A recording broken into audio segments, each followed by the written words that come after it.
Okay po, ay buenas noche po.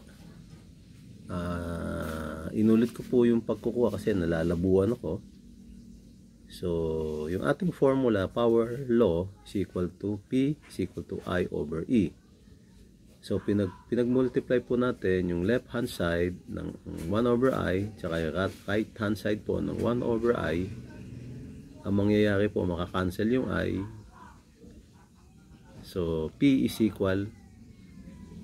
over I is equal to E. So, E is equal to P over I. Yun po ang ating equation number 1. So, sa susunod pong equation, P over E is equal to IE divide. At pag divide po ng E, pag minultiply natin ng 1 over E, ang left hand side at ang right hand side. So, makakancel out po yung E.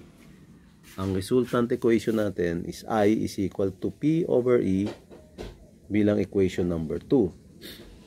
So, another equation po, P is equal to IR. Therefore, E is equal to IR.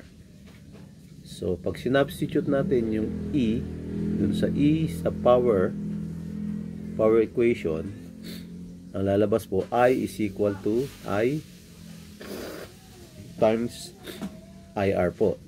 So, ang lalabas po, P is equal to I squared R.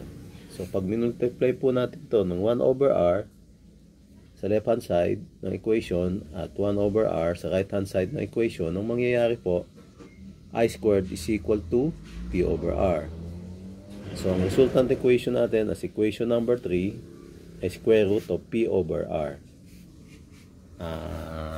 Buenas noches po at hasta luego po. Magkita po tayo ulit para sa susunod pong mga derivation.